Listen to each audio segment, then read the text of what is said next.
As per my knowledge మీరు jobless అని జెప్పేసి దాని గురించి కూడా ఎక్కువ పోరాడుతుంటారని యాహ్! చెప్పారు. సో, మనీ ఆఫర్ జేసి మీ కమ్యూనిటీకి చెందిన ఆమె సమ్ క్రోర్స్ ఆఫర్ చేసి మాట్లాడక ప్రత్యూష అంటే మాట్లాడరా? Never. I don't do it. Hmm. I have few ethics and morals. ఆ మిగతా కుక్కల్లాగా కాదు నేను. పైసలు పడేసే మాట్లాడడానికి. హ్మ్. నాకు కొన్ని ఎథిక్స్ ఉన్నాయి. నా ఎథిక్స్ నాతోనే ఉంటాయి అవి. సో, మంగ్లీ ఇందులో డైరెక్ట్‌గా ఇన్వాల్వ్‌మెంట్ లేదు. డైరెక్ట్ ఇన్వాల్వ్‌మెంట్ ఆమె సైన్ చేసింది లేదు. లేకపోతే ఆమె డైరెక్ట్‌గా వచ్చి డబ్బులు కట్టండి అని అడిగింది లేదు.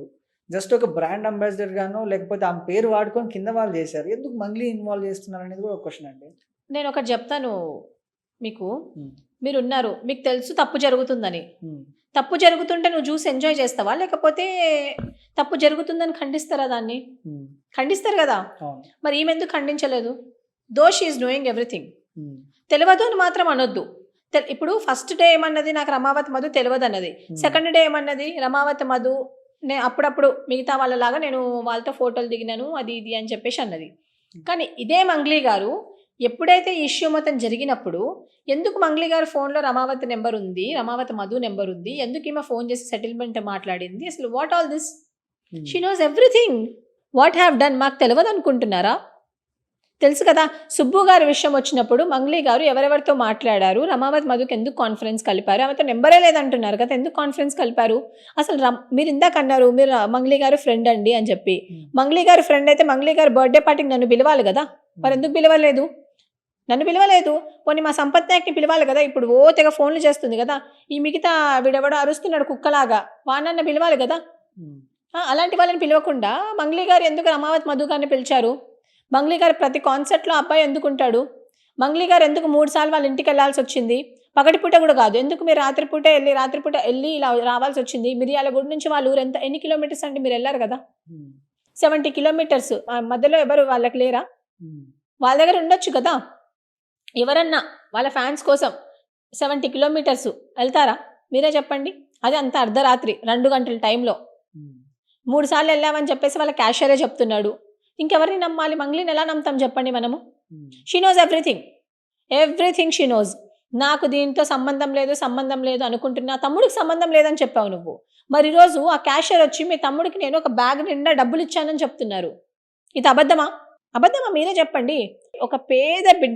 ఒక పేద బిడ్డ అబద్ధం ఎందుకు చెప్తాడండి? ఏమవసరం ఆయనకు అబద్ధం చెప్పడానికి? రేపు పొద్దున అబద్ధం చెప్తే నన్ను పోలీసోళ్ళు తీసుకొని పోతారన్న భయం ఉంటది కదా! ఆ అబ్బాయి బయటకొచ్చి మంగ్లీ గారు మీరు రండి డిబేట్‌కి రండి నేను మాట్లాడతాను మీతోటి మీరొచ్చారా? రాలేదా? ఏ దేవుడి మీద ప్రమాణం చేయమంటే ఆ దేవుడి మీద ప్రమాణం చేస్తానంటున్నాడు. హ్మ్. మరి ఆయన కరెక్టా? లేకపోతే నాకేం తెలియదు తర్వాత నాకు తెలుసు అనే మంగ్లీ గారు కరెక్టా? ఎవరి డబ్బులండి ఇవన్నీ? ఇప్పుడు మంగ్లీ గారు నేను చాలా చిన్న స్థాయి నుంచి ఈరోజు ఇంత పెద్ద స్థాయికొచ్చాను అని అంటున్నారు. మంగ్లీ గారు 1000 రూపాయలకి 2000కి పని చేసినానన్నారు. ఈరోజు అదే మంగ్లీ గారు రూ. 1,00,00,000 కార్‌లో ఎలా తిరుగుతారు? మిగతా సింగర్స్ ఎవరైనా రూ. 1,00,00,000 కార్‌లలో చూసారా మీరు? ఇంత తక్కువ టైంలో మంగ్లీ గారు రూ. 1,00,00,000 కార్‌లలో ఎలా తిరుగుతున్నారు? మంగ్లీ గారు ఈరోజు వాళ్ళ ఐటీ రిటర్న్స్ బయట పెడతారా? ఈరోజు నేనేం స్కామ్ చేయలేదు. నేను కష్టపడి ఎదిగినా అంటున్న మంగ్లీ గారు ఈరోజు మంగ్లీ గారు ఐటీ రిటర్న్స్ బయటకు పెడతారా? పెట్టరు కదా! పెట్టమనండి మరి చూద్దాం. ఇదే మీడియా సాక్షిగా మంగ్లీ గారిని బయటకొచ్చి మాట్లాడమనండి. నేను బాధితుల పక్షానున్నా అని ఈ ముసలి కన్నీరు కాల్చడం ఎందుకు? ఈ డ్రామాలు చేయడం ఎందుకు? బాధితుల పక్షాన ఎక్కడున్నావు నువ్వు? బాధితుల పక్షాన ఉంటే ఈరోజు ఒక అడ్వకేట్‌ని పెడతావు. ఒక హయ్యర్ అడ్వకేట్‌ని పెడతావు వాళ్ళ తరపున. ఒక్కసారైనా బాధితులతో మంగ్లీ గారు మాట్లాడారా? మాట్లాడలేదు. ఎందుకు మంగ్లీ గారికి ఇప్పుడు సెలబ్రిటీ అని గుర్తొస్తుందా? పోనీ వాళ్ళ ఇంటికెళ్ళి మాట్లాడొచ్చుగా. పోనీ నీకు కుదరలేదు. పిలిపించుకొని మాట్లాడొచ్చుగా. పోనీ మీకు మంగ్లీ వాళ్ళ ఇల్లు తెలుసా అండి? ఎక్కడ? ఇక్కడ నాకు హైదరాబాద్. తెలీదండి. నేను ఇప్పటివరకు మంగ్లీ గారిని కలవలేదు. హ్మ్. I didn't meet her personally. అసలు నాకు అవసరం కూడా లేదు. నేను ఒకటే అడుగుతున్నా మంగ్లీ గారిని. సోమాజిగూడ ప్రెస్ క్లబ్ ఉంది. లేకపోతే ఇంకో ప్రెస్ క్లబ్ ఉంది. పిలువు బాధితులకు. నీ సోషల్ మీడియా సాక్షిగా మంగ్లీ గారు ఇన్ని రోజుల నుంచి జరుగుతూనే ఉంది సోషల్ మీడియాలో. ఒక్కసారి కూడా మంగ్లీ గారు ఆమె ఇన్‌స్టాగ్రామ్ వేదికగా తప్పు జరిగిందని పెట్టుకోలేదు. మొన్న ఎవరైతే ఒక అబ్బాయి బయటకొచ్చి, ఒక క్యాషియర్ బయటకొచ్చి, మంగ్లీ గారు మీరు తప్పు చేశారు. మీరొచ్చారు. నేను చూసాను. మీరు దీంట్లో ప్రత్యక్షంగానో, పరోక్షంగానో మీకు కూడా ఇందులో హస్తం ఉంది. 30,00,000 రూపాయలు నేను నా చేతులారా డిపాజిట్ చేశాను. రమావతి మధుకి మీకు ఎటువంటి సంబంధం లేదని మీరు అబద్ధం చెప్పకండి అని అన్నాడు. అప్పుడు మంగ్లీ గారు సడన్‌గా ఇన్‌స్టాగ్రామ్‌కొచ్చేసి నేను ఇలా నేనేం తప్పు చేయలేదు. నా మీద కొంతమంది ఇలా చేస్తున్నారు. నిజం అది ఇది అని మాట్లాడుతున్నారు. ఈరోజు నిజం అనేది నిప్పు లాంటిదండి. కొంచెం లేట్‌గా తెలుస్తుండొచ్చు. కానీ డెఫినిట్‌గా అందరిని కాల్చి పడేస్తది ఇది. వీళ్ళకి అర్థం కావట్లేదు. ఈరోజు ఈ నాయకులు ఎవరైతే ఉన్నారో మన మంగ్లీ గారి పక్షాన నిలబడే వాళ్ళు, మేము బాధితుల పక్షాన కూడా నిల్చున్నాం అని అంటున్నారు కదా. మరి బాధితులని పోయి సర్చ్ ఆపరేషన్ చేయలేదు వీళ్ళెవరో? ఎంతమంది నిల్చున్నారు బాధితుల పక్షాన? ఈరోజు కేవలం నా గిరిజన జాతిలో కొంతమందే ఉన్నారా? మాలాంటి వాళ్ళే ఉన్నారా? మేము బయటకు వచ్చి మాట్లాడితే వ్యక్తిగతంగా మాట్లాడడం ఏమొస్తుందండి దీంతో? వ్యక్తిగతం అంటే ఏమన్నారండి? మీకు పర్సనల్‌గా ఏమన్నా కాల్ చేసి బెదిరింపులు అట్లాంటి వ్యక్తిగతంగా అంటే రీసెంట్‌గా పర్సనల్‌గా ఒక ఫోన్ వచ్చింది నాకు. ఉస్మానియా యూనివర్సిటీ నేను ఇందాక మర్చిపోయాను చెప్పడం. ఉస్మానియా యూనివర్సిటీ నుంచి ఒకడెవడో ఫోన్ చేస్తాడు. వీళ్ళేదో పెద్ద మొగాళ్ళు, ఏదో మునగాళ్ళు అనుకోని ఫోన్ చేస్తారు నాకు. ఫోన్ చేసి అంటున్నాడు, "నువ్వేం ఉద్యమం చేసినావు? ఇప్పటి వరకు నోరుంది కదా! ఏది పడితే అది మాట్లాడుతున్నావు" అని అన్నాడు. నేను అతనికి సూటిగా, ఎవరో కూడా తెలీదు, నేను ఆయనకు సూటిగా చెప్తున్నాను, ఒకటే ప్రశ్న అడుగుతున్నాను. నీకు నిజంగా చేతనైతే, నీకు చేతనైతే నేనేం మాట్లాడినా ఫస్ట్ కనుక్కో, తెలుసుకో. నేను నిన్ను అనలేదు. గుమ్మడికాయ దొంగ ఎవరైతే భుజాలు తడుముకున్నట్టు వీడు భుజాలు తడుముకొని నువ్వు నన్నే అన్నావు ఒకడు ప్రెస్ మీట్ పెడతాడు. ఇంకొకడేమో నన్నే అన్న నాకు ఫోన్ చేస్తాడు. నాకు ఫోన్ చేసి నువ్వేం చేసినావు? ఎవరో ఈ మొగోళ్ళు ఉంటారు కదా, అందరు ఫోన్ చేసి ఆడవాళ్ళని బెదిరించేవాళ్ళు, వాళ్ళకే చెప్తున్నా. 10% రిజర్వేషన్ నేను చేసినాం అని మీరు అరుస్తున్నారే, అదే 10% రిజర్వేషన్ తోటి ఈరోజు ఎంతమంది లాభపోయారు చెప్పండి. గ్రూప్ 1లో ఇంతమంది గ్రూప్ 1 ఎగ్జామ్ రాకుండా ఆపేసినప్పుడు మీరు అందరు ఎక్కడ పడుకున్నారు? ఒక్కసారి ప్రెస్ మీట్ పెట్టలేదండి వీళ్ళు. ఒక్కటంటే ఒక్కసారి. ఒక సంజీవ్ నాయక్ అనే పర్సన్, కరాటే రాజు అనే పర్సన్ మాత్రం కరాటే రాజుని బయటకు వచ్చి మాట్లాడు. సంజీవ్ నాయక్ అనే పర్సన్ పాపం లాఠీ దెబ్బలు తిన్నాడు. కానీ ఈ ఉస్మానియా యూనివర్సిటీలో మాట్లాడే వీళ్ళు ఎవరైతే సో కాల్డ్ ట్యాగ్ వేసుకున్నారో స్టూడెంట్స్ అని, they are not the students of Osmania university. They were the students but not now. ఇప్పుడు కాదు. వాళ్ళు ఎంతసేపు మీ పర్సనల్స్ బయట పెడతాం, అది మీ ఇంట్లో చెల్లెళ్ళు, అక్కలు, తమ్ముళ్ళు ఉన్నారా? నేను వాళ్ళని అడుగుతున్నా. మీ ఇళ్లలో మీ అమ్మకో, మీ చెల్లెకో, మీ తల్లికో, లేకపోతే ఇంకెవరికైనా ఇలా జరిగితే మీరు సైలెంట్గా ఉంటారా? కడుపుకి అన్నం తింటున్నారా? మీరు గడ్డి తింటున్నారా? ఇన్ని రోజులు బాధితులు లేరు అన్నారు, ఇప్పుడు బాధితులు వచ్చిరు. నేను వాళ్ళ తరపున మాట్లాడుతుంటే అంత నొప్పెందుకు? You have to telecast this. You have to telecast. ఎందుకంటే ఈరోజు ఇంతమంది ప్రత్యూష ఇదని మాట్లాడుతున్నారు కదా, చేతనైతే వీళ్ళకి సహాయం చేయండి. నా గురించి మాట్లాడితే ఏమీ రాదు, నా గురించి మాట్లాడితే కడుపులు నిండవు. ఈరోజు నా గురించి ఇంతలా నన్ను టార్చర్, నా ఫ్యామిలీని ఇబ్బంది పెడుతున్నాయి ప్రతి ఎదవ ఎవడైనా కానీ పురుగులు పడి చేస్తారండి. ఎందుకంటే అది నా బాధ. ఈరోజు 2 రోజుల నుంచి నాకు నిద్ర లేదు వీళ్ళ వల్ల. నేను ఏం తప్పుగా మాట్లాడాను? ఎవరి గురించి తప్పుగా మాట్లాడాను? ఇలా చిల్లర వల్లరగా మాటలు నేను ఎక్కడన్నా మాట్లాడానా? మీరు నా ఫస్ట్ రోజు కూడా నా ప్రెస్ మీట్ విన్నారు. నేను ఏమన్నాను? ఎవరైతే బాధితులకు సపోర్ట్ చేయట్లేదో వాళ్ళని బైకాట్ చేయండి నా కమ్యూనిటీ నుంచి అన్నాను. వీళ్ళెందుకు మేమే తప్పు చేశామన్నట్టు ప్రెస్ మీట్లు పెడుతున్నారు? ఈరోజు ఉస్మానియా యూనివర్సిటీ ఎవరి సొత్తు కాదు. ఉస్మానియా యూనివర్సిటీలో చదివినోడే ఉస్మానియా యూనివర్సిటీలో మాట్లాడాలి అంటే అది కుదరదు. అది మొత్తం తెలంగాణలో ఎవరికైనా వర్తిస్తుంది. నిజంగా అలాంటిది ఏదన్నా ఉంటే ఉస్మానియా యూనివర్సిటీలో తెలంగాణ మొత్తం అందరికి చెందింది అది. It's not your patent right. And more over this community to belongs to me also. నేను ఇదే కమ్యూనిటీ, ఇదే గిరిజన బిడ్డ, నేను కూడా సేవాలాల్ మహారాజ్ వారసురాలనే. ఈరోజు మాట్లాడే చెత్త నా కొడుకులకు అందరికీ చెప్తున్నా, నేను బుద్ధి తెచ్చుకోండి. ఇప్పటికైనా బుద్ధి తెచ్చుకొని బాధితుల పక్షాన నిలబడండి.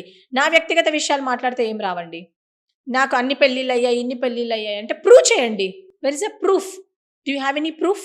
You don't have any proof. ఒక ఆడపిల్లని ఇంత బాధ పెడితే నేను చెప్తున్నాను కదా, పురుగులు పడి చేస్తారండి వీళ్ళు. ఎవరైతే నా పక్షాన్ని ఉండమని నేను ఎవరిని అడగట్లేదబ్బా, ఎవరిని అడగట్లేదు.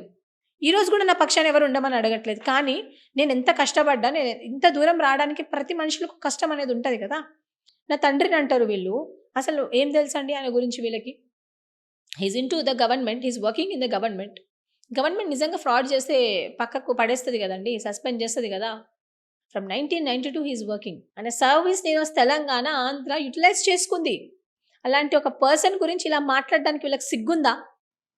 రేపు పొద్దున ఆయనకి ఏమన్నా అయితే వీళ్ళు తెచ్చి పెడతారా నాకు డబ్బులు? ఈరోజు నా జాతి నాకేం హెల్ప్ చేసిందండి మీరు చెప్పండి? నా జాతి నాకు ఈరోజు నేను కూడా ఆ బాధితుల్లో నేను కూడా ఒక బాధితురాలనే. ఈరోజు నన్ను ఇంతమంది ఆడిపోసుకుంటున్నారు.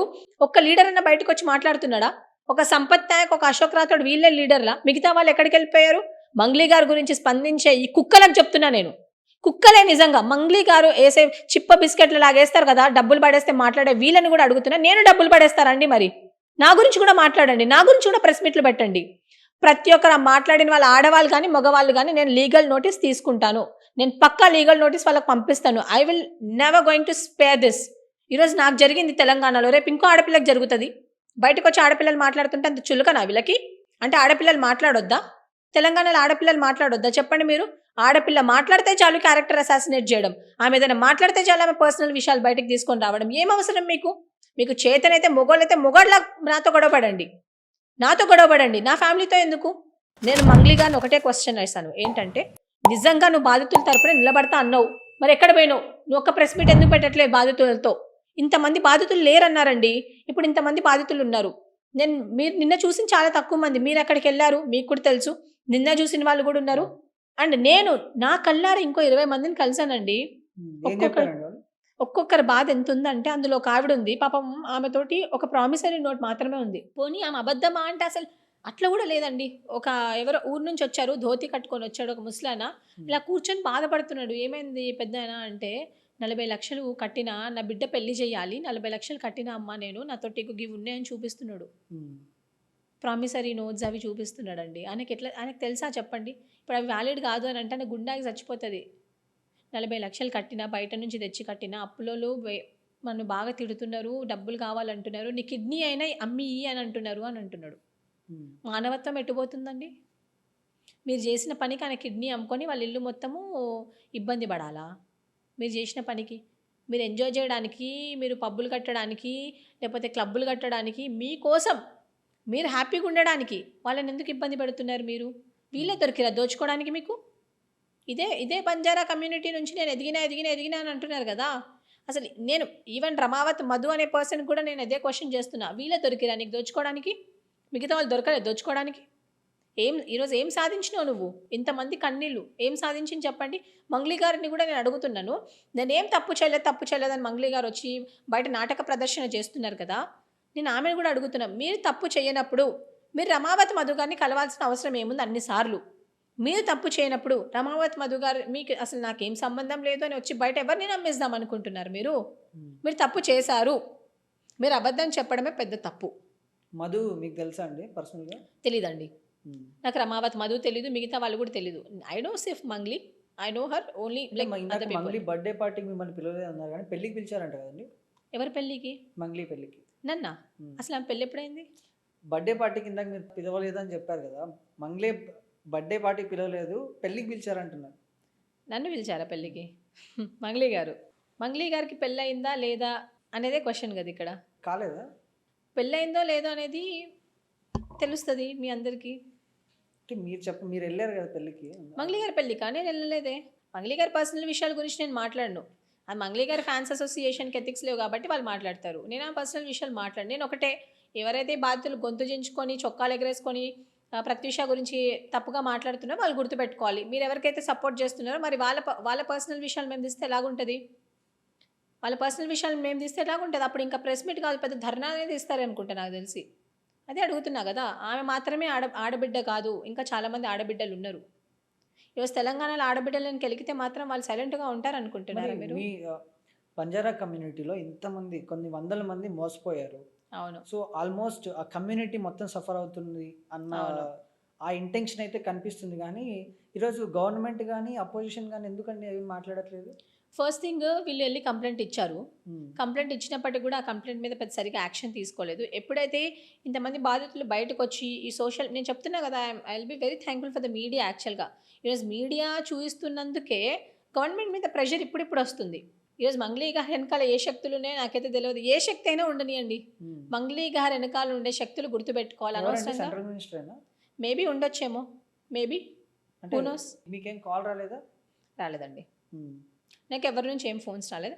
ఒకడెవడో ఫోన్ చేసి మాత్రం అరుస్తున్నాడు పిచ్చోడు అరిచినట్టు. నేను పెద్ద పట్టించుకోలేదు. కాకపోతే ఇంకా మిగతా వాళ్ళు కొంతమంది అంటున్నారు చంపేస్తాం, నరికేస్తాం, అది ఇదని చెప్పేసి మీడియాలలో కూడా తోడుకలు తీస్తాం, ఏదేదో పిచ్చి పిచ్చిగా వాగుతున్నారు. వాళ్ళకు కూడా చెప్తున్నా, ఈ థర్డ్ గ్రేడ్ మాటలు మాట్లాడితే మాత్రం రోడ్డు మీద కిడుచుకొని రావాల్సి వస్తుంది నేను. ఎందుకంటే ఈరోజు వాళ్ళ చరిత్ర ఏందనేది నేను బయట పెడితే బాగోదు. ఈ ఒకటే జాతిలో ఉంటున్నాం కదా, ఎందుకు? సరే, ఈరోజు ఆడవాళ్ళు, ఈరోజు ఎవరి చరిత్ర అండి? మంగ్లీ చరిత్ర? మంగ్లీ గారు అనట్లేదు నేను, మిగతా వాళ్ళు కాలర్ ఎగరేసుకొని మాట్లాడుతున్నారు కదా వాళ్ళ చరిత్ర గురించి. అండ్ ఇంకో విషయం, మొన్న 2 ఆడవాళ్ళు కూడా ఎవరో మాట్లాడారు. నేను వాళ్ళకు కూడా చెప్తున్నా, అమ్మ మీకు నాకు ఏం సంబంధం లేదు. మీరు నా తల్లి లాంటి వాళ్ళే, మీకు నాలాంటి కూతుర్లు ఉంటారు, నాలాంటి బిడ్డలు ఉంటారు. మాట్లాడే ముందు ఒకసారి ఆలోచించాల్సింది. 100 200 కూలీ తీసుకొని ఆడబిడ్డ గురించి ఇట్లా మాట్లాడితే రేపొద్దున మీ ఆడబిడ్డల భవిష్యత్తు మంచిగా ఉంటుందా? పెయిడ్ బ్యాచ్ అండి? అవును, పెయిడ్ బ్యాచే. మరి మిమ్మల్ని కూడా పెయిడ్ బ్యాచ్ అంటున్నారు. మరి పెయిడ్ బ్యాచ్ అయితే ఎవరి సైడ్ నిలబడతా నేను? ఎవరు పే చేస్తున్నారు నాకు? బాధితులు పే చేస్తున్నారా? పాపం వాళ్ళే అన్నీ అమ్ముకొని ఉన్నారు. వాళ్ళు నాకు ఎట్లా సహాయం చేస్తారు? ఎట్లా పే చేస్తారు? అంతే కదా! పెయిడ్ బ్యాచ్‌ని ఎవరినంటారు? మంగ్లీ గురించి ఆడ కూర్చొని ప్రత్యూషని అటాక్ చేసేవాళ్ళు, సంపత్‌ని అటాక్ చేసేవాళ్ళు, అశోక్‌ని అటాక్ చేసేవాళ్ళు వీళ్ళని పెయిడ్ బ్యాచ్ అంటారు. మమ్మల్ని ఎందుకు పెయిడ్ బ్యాచ్ అంటారు? We are on the side of the victims. We don't belong to paid batch. అంతే కదా! ఈరోజు బాధితుల పక్షాన గలమెత్తితే పెయిడ్ బ్యాచా? మరి వీళ్ళేందంట మంగ్లీ తరపున ప్రెస్ మీట్లు పెట్టి ఎవడైనా మీడియా వాళ్ళు క్వశ్చన్లు అడిగితే ఆన్సర్ చెప్పడం పోయి మీడియా వాళ్ళని ఎవరైనా తంతరా అండి? వాళ్ళతో ఆర్గ్యుమెంట్ చేసుకుంటారా చెప్పండి మీరే? ఇది ఉస్మానియా యూనివర్సిటీ వీళ్ళకి నేర్పించిన నైతికత. ఫైనల్గా నేను అడగదలుచుకుంది ఏంటంటే, సో తెలుసో తెలియకో మీరు ఈ మ్యాటర్లోకి వచ్చారు, ఇన్వాల్వ్ అయ్యారు. బంజారా కమ్యూనిటీకి న్యాయం చేద్దాం అనుకున్నారో, బాధితులకి న్యాయం చేద్దాం అనుకున్నారో, మీరు ఈ మ్యాటర్లోకి ఇన్వాల్వ్ అయ్యారు కాబట్టి, so end of the day న్యాయం జరిగే వరకు పోరాడతారా, లేకపోతే డ్రాప్ అయిపోతారా? పోరాడతామండి. న్యాయం జరిగే వరకు పోరాడతాం. న్యాయం జరగాలి కూడా. ఇప్పుడిప్పుడే గవర్నమెంట్ కూడా దీని గురించి ఆలోచిస్తుంది కాబట్టి డెఫినెట్‌గా వాళ్ళకి న్యాయం జరగాలి. ఎందుకంటే అందులో ఉన్నది కూడా మెజారిటీ ఆఫ్ పీపుల్ ఎవరైతే సఫర్ అవుతున్నారో వాళ్ళు బంజారా గిరిజన బిడ్డలే. సో నిజంగా అమ్ముడుపోయే వాళ్ళమైతే ఎప్పుడో అమ్ముడుపోయే వాళ్ళమండి. ఇంత దూరం రాకపోయే వాళ్ళం మేము. ఈరోజు మేము నిలబడ్డది ఓన్లీ బాధితుల కోసమే. మాకు అమ్ముడుపోయే ఆలోచన లేదు. మాకు అవసరం కూడా లేదది. మాకంటూ కొన్ని వాల్యూస్ ఉన్నాయి, కొన్ని ఎథిక్స్ ఉన్నాయి. అమ్ముడుపోయే కుక్కల్లాగా మేము మొరగము. So we'll stand on the side of the victims and I'm even requesting the media, whatever the media today ఎవరైతే ఇప్పుడు ఇవన్నీ బయటకు వచ్చినాయి అంటే దానికి మీడియా చాలా చాలా you know it played a crucial role. Even మీడియాలో చాలామంది మీలాంటి వాళ్ళు కూడా మీరు ఏమంటారు కొంచెం రిస్క్ తీసుకొని అంత దూరం వెళ్ళి అవన్నీ ఐ నో ఎంత ప్రెషర్ ఉంటుంది మీకు కూడా, బయట నుంచి ఎంత ప్రెషర్ ఉంటుంది, కమ్యూనిటీ నుంచి ఎంత ప్రెషర్ ఉంటుంది, ఆమె ఫ్యాన్స్ అసోసియేషన్ నుంచి ఎంత, I know everything what happening. But మీరు ఇది చేసినందుకు నేను మీకు కూడా చాలా చాలా థ్యాంక్స్ చెప్పుకుంటున్నాను. So I want the media to continue this.